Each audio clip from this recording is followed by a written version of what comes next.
My name's Adam, I'm 29, and 3 months ago, I was on track to marry the woman I thought I'd grow old with. Her name's Lauren. She's 27, smart, charming, and public and complicated and private. From the outside, our relationship looked picture perfect. We met during lockdown, bonded fast, and moved in together within 6 months.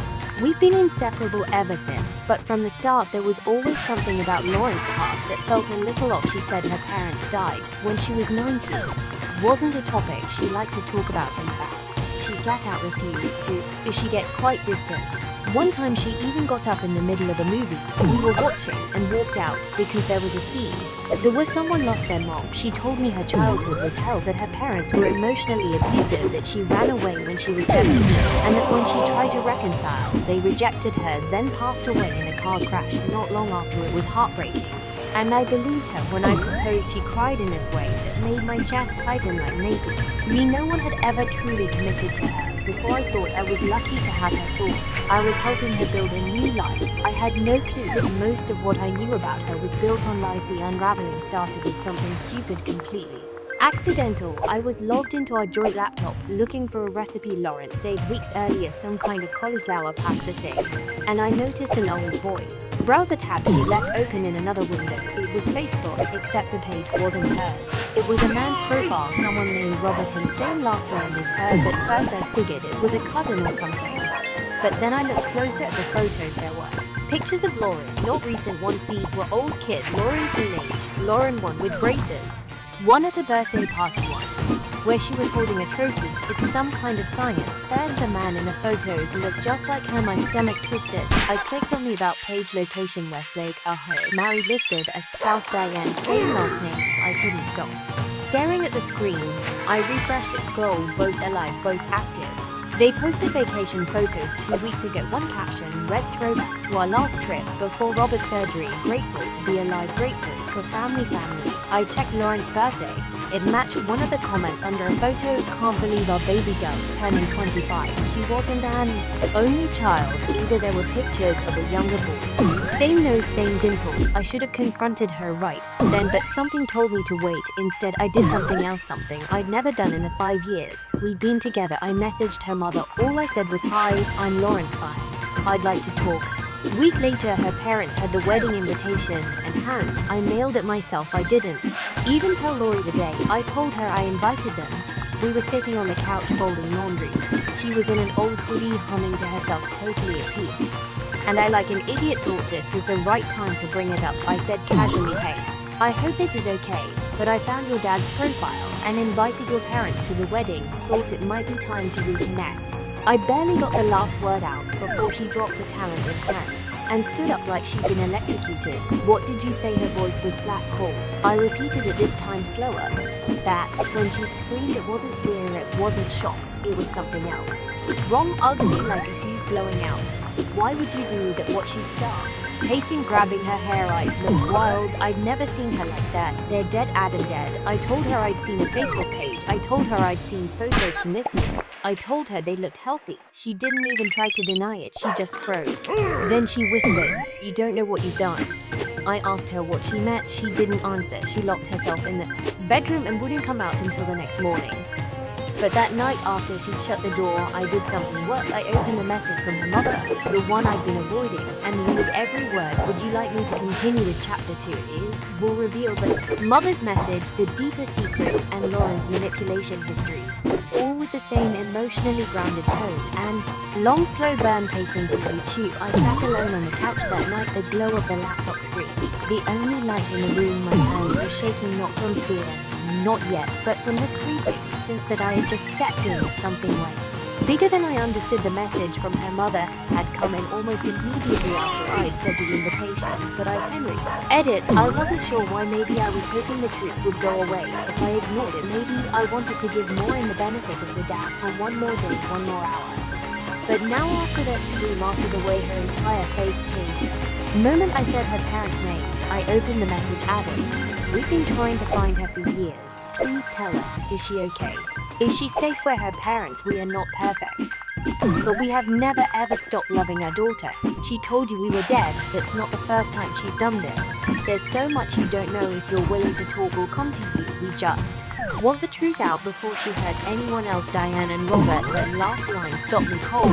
Before she hurts anyone. Else it sounded dramatic, like something out of a Lifetime movie. But something about it made the hairs on my neck stand up. I didn't know what to believe. And then I started wondering, had she lied about other things? I started replaying every story she'd ever told me, every time she shut down and we talked about her childhood. Every moment it didn't quite line up, like how she said she was home, school, but also talked about school dances, how she said her parents were emotionally distant, but she still wore the same necklace her mom had supposedly given her as a child, how she flinched when I mentioned looking at wedding venues near her hometown. I decided to meet her parents. We agreed on a public place, a diner off the freeway about 20 minutes away, where nobody would recognize me. I wore a baseball cap and kept my head down. I don't know why I wasn't famous, just embarrassed. When they walked in, I recognized them immediately, not because I'd seen their photos, but because they looked exactly like her. Her mother had the same eyes, her dad the same tired way of walking, like they both carried years of something heavy. We talked for nearly 2 hours. They brought photo albums, letters, copies of all police reports. And then they told me the part of the story Lauren had never mentioned, the part about her younger brother James. When Maureen was 17, she'd run away from home, not because she was being abused, but because her parents had caught her pushing her brother down the stairs during an argument. James was 90. Fractured his collarbone. They tried to get her help, therapy, counseling, family intervention, but Lauren refused. Then came the worst part. She filed a false report against her parents' claim they had locked her in the basement. The investigation fell apart within days. There was no evidence, but damage was done after that. She left, changed her name, cut all contact, told everyone they were dead. And now here I was sitting across from nice to people, not monsters, not manipulators, but parents, tired aging parents who still had a daughter they loved even if she hated them. I didn't know what to say. I drove home in silence. Didn't even turn on the radio. When I walked through the front door, Maureen was on the couch. She looked up at me like she knew exactly where I'd been. Her face didn't ask anything, she just said, "So what did they tell you?" I didn't lie. I told her everything at first. She didn't say a word, didn't flinch, just sat there linking. And then she laughed. One of those slow hello laughs that don't sound human. They always know how to spin it. She said they're grey. Playing the victims. I asked her about James. She froze. I asked her if it was true, if she lied about the abuse, about the stairs, about the restraining order. She didn't answer. She just stood up, walked to the bedroom, and slammed the door again. That night, she didn't come to bed. The next morning, I found her sitting at the kitchen table looking pale. Oh, and hungover. There was an empty wine bottle by the sink. She put herself a glass of water, but hadn't touched it. I knew if you ever talked to them, I'd lose you. She said quietly, "That's why I needed you to hate them." She didn't deny any of it, not the stories, not the staircase, not the restraining order that turned out to be against her, not from her. She looked me straight in the face and said the only way people stay is if you give them a reason to. I asked her what that meant. She didn't explain. She just whispered, "Please don't leave me." That was the moment I realized something I didn't want to admit to myself before. I wasn't looking at a victim. I was looking at someone who knew how to play one. The next few days were like living with a stranger. Maureen acted as if nothing had happened. She cooked breakfast, kissed my shoulder while I worked, even suggested we do a cake tasting that we get. But every time I looked at her, something in me recoiled, like I was sharing a home with a ticking timer just waiting to find out what would go off next. I couldn't sleep. I kept staring at the ceiling, replaying her voice in my head. The owner. The way people stay is if you give them a reason to. What does that even mean? Was I hostage and didn't know if I needed answers, real ones? And I knew where I had to go next. Her brother. I didn't even know his last name now, but her mother had given me a hint. She said James was going to college to States over and had posted something on LinkedIn a few months ago. I found him in less than an hour.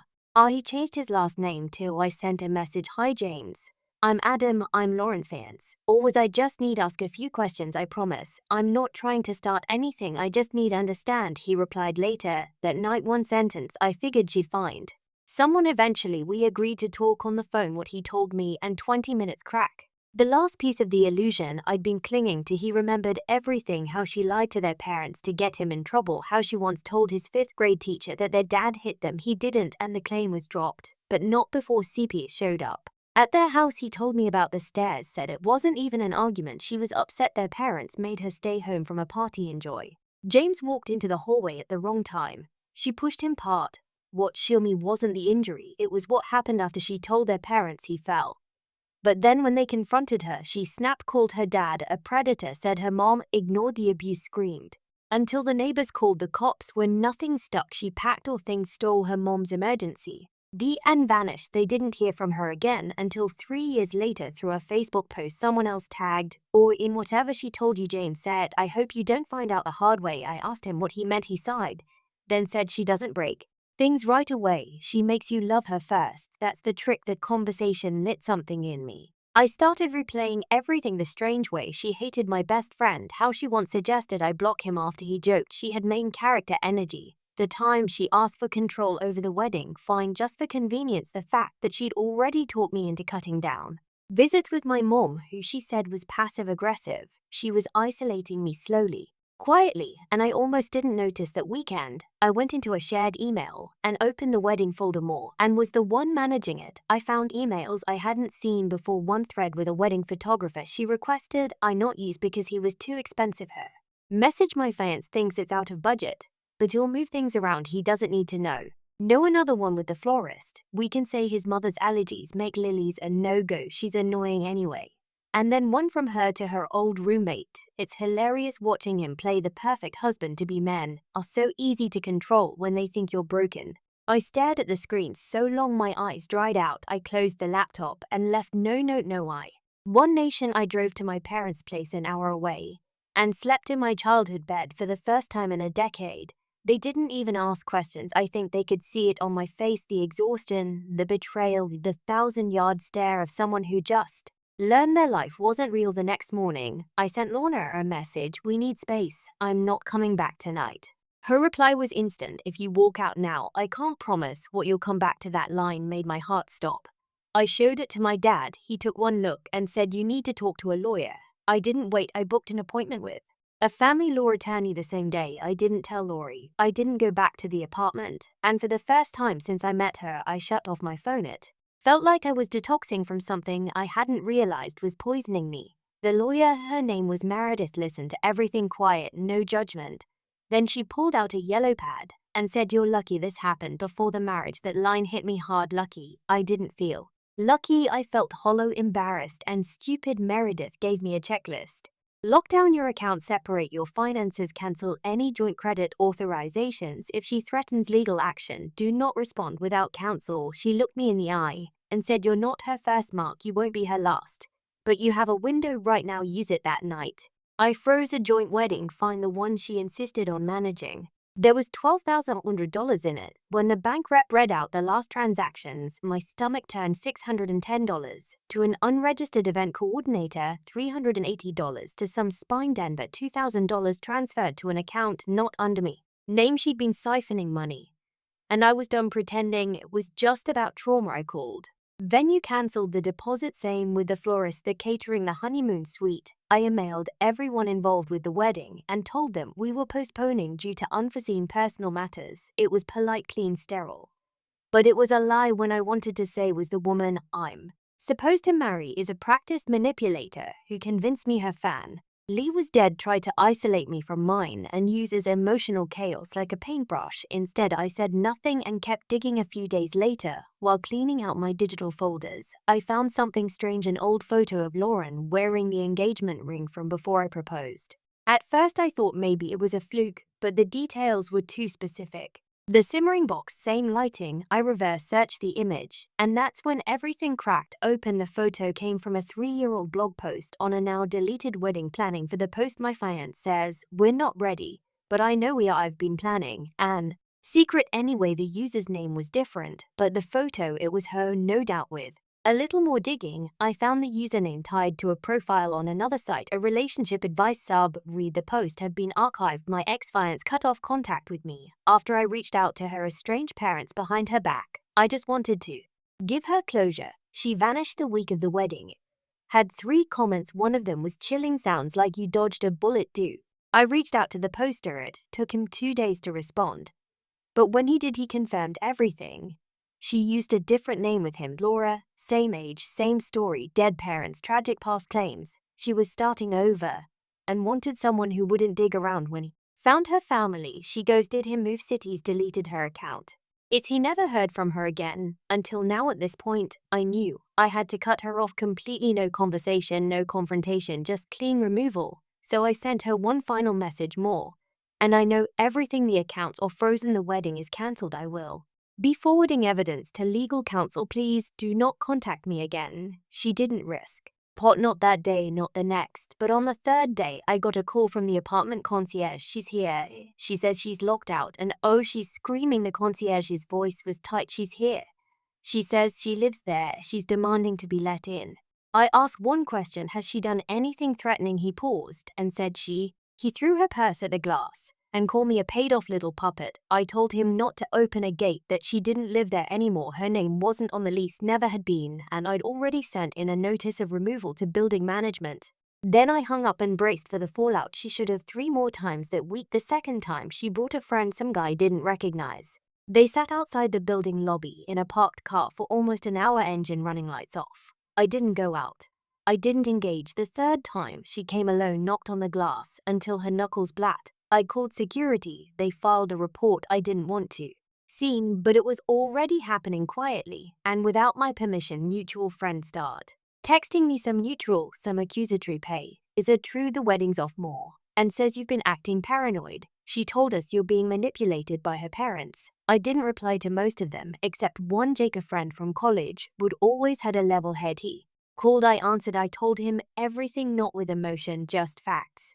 The fake stories, the stolen money, the previous engagement, the falsified death of her own parents, the attempted isolation, the lie about the restraining order. When I finished, he said nothing for a few seconds. Then, Jesus man, that's next level. He promised to help me get the word out quietly, respectfully, not some gossip chair, but to the people who needed to know. And then he asked a question that stuck with me. Do you think she believes the story she tells? I didn't know the answer, but something told me it didn't matter anymore. That night I gathered everything I had: screenshots, emails, texts, bank records, the forum posts, the photo timeline.